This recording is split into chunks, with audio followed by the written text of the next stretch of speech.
Assalamualaikum warahmatullahi wabarakatuh. Halo teman-teman semua. Di sini kami dari kelompok C ingin mempresentasikan tentang produksi bahan baku sediaan farmasi berbasis bahan alam laut yang potensial dan berkelanjutan. Di sini kami mengangkat tema tentang Dunaliella salina. Dunaliella salina adalah sebuah genus mikroalga yang hidup di lingkungan asin seperti danau dan kolam air asin. Dunaliella salina juga memiliki manfaat potensial dalam industri farmasi. Seperti yang sudah dijelaskan sebelumnya, bahwa di sini kami ingin mengangkat mengenai bahan alam laut, yakni Dunaliella salina. Lalu, apa sih zat aktif yang terkandung dalam Dunaliella salina?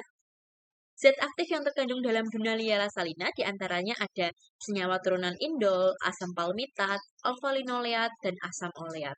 Tetapi, selain daripada itu, Dunaliella salina juga mengandung pigmen lutein dan karotenoid seperti beta-karoten, astaxanthin, zeaxanthin, dan kryptoxanthin. Di sini kami sepakat untuk mengangkat lebih lagi mengenai beta-karoten dan pemanfaatannya. Dan hal ini kami peroleh dengan memanfaatkan Dunaliella untuk mengakumulasi beta-karoten yang lebih tinggi lagi dengan cara mengubah kondisi lingkungan atau kondisi hidup Dunaliella salina menjadi lebih ekstrim atau sangat ekstrim. Bagaimana kondisi ekstrim itu dapat terwujud? Misalnya saja dengan membuat intensitas cahaya yang tinggi atau konsentrasi garam yang tinggi, juga kadar oksigen dan nitrogen yang terbatas.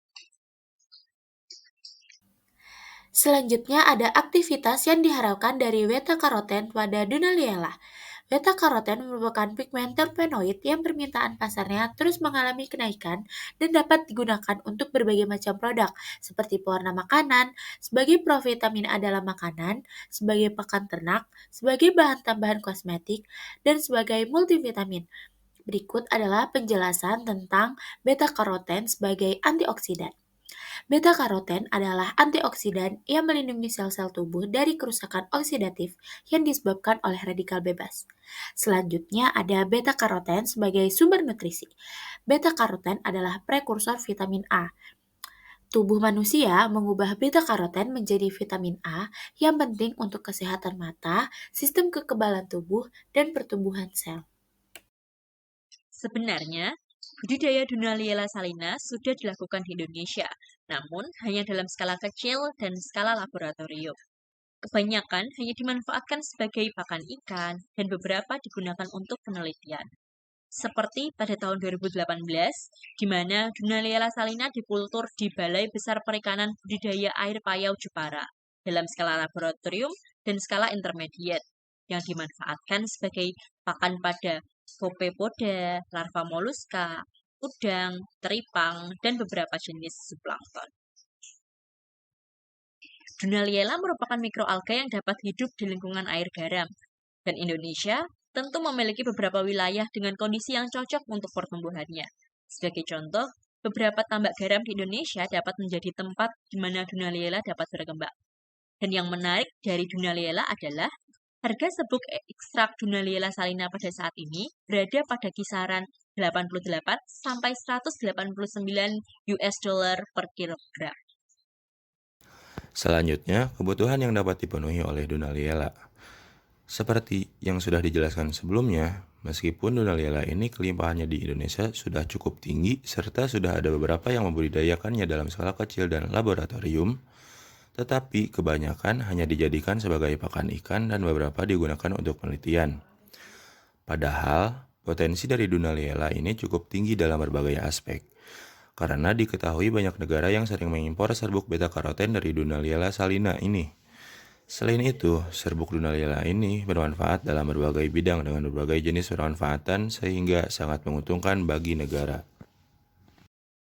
Jadi, potensi pengembangan Dunaliella salina di Indonesia cukup tinggi, bukan? Terlebih sekarang ini Dunaliella salina cukup populer, terutama di benua Amerika Utara. Banyak negara yang juga sering mengimpor serbuk beta-karoten dari Dunaliella salina, seperti Jerman, Venezuela, Prancis, Taiwan, Cina, Jepang, dan Korea Selatan. Kami juga mencari beberapa referensi mengenai perkiraan perluasan pasar dari Dunaliella salina ini di pasar internasional. Dan kami mendapatkan seperti data yang kami lampirkan bahwa ada data dan perkiraan ukuran pasar dari Dunaliella salina di Amerika Utara pada tahun 2020 hingga 2023. Selain itu juga ada ukuran pasar global Dunaliella salina berdasarkan aplikasi pada tahun 2021 hingga 2023. Adapun pihak yang terlibat pada pengembangan Dunaliella antara lain: 1. Nelayan sebagai produsen. 2. Kelompok C sebagai tim produksi. 3. MUI sebagai lembaga pengesahan kehalalan. Yang keempat, PT Indo Cipta Karsa sebagai distributor. Timeline produksi serbuk Dunaliella dalam 1 tahun ke depan dimulai dengan kultur laboratorium dan intermediate, kemudian pemanenan biomasa, kemudian produksi serbuk Dunaliella, dilanjutkan dengan uji kehalalan, dan yang terakhir distribusi dan pemasaran. Aspek keberlanjutan Dunaliella dalam 5 tahun ke depan dimulai dari tahun pertama, kelompok kami berfokus pada produksi serbuk Dunaliella dan menjangkau pasar lokal. Pada tahun kedua, kelompok kami akan bekerja sama dengan mitra industri farmasi dan kosmetik lokal. Kemudian pada tahun ketiga, kelompok kami akan melakukan perluasan lahan kultur Dunaliella. Pada tahun keempat, kelompok kami akan bekerja sama dengan mitra industri pangan lokal. Dan pada tahun kelima, kelompok kami akan berfokus pada perluasan pasar hingga mancanegara. Dan yang terakhir ada keunggulan serbuk beta-karoten Dunaliella salina. Serbuk Dunaliella salina ini sangat menjanjikan karena dapat dimanfaatkan dengan jangkauan yang luas dalam berbagai bidang dengan berbagai jenis pemanfaatan, seperti bahan virtufikasi pangan, industri kosmetik dan farmasi, dan sumber energi alternatif dalam produksi biofuel. Indonesia dapat menjadi negara pemasok serbuk beta-karoten Dunaliella salina. Hal ini akan sangat menguntungkan Indonesia, seperti membantu perekonomian rakyat, memperluas pasar lokal, menambah devisa negara, dan meningkatkan daya saing Indonesia. Indonesia dapat memproduksi mikroalga seperti Dunaliella salina dalam jumlah yang cukup besar dengan biaya yang lebih murah.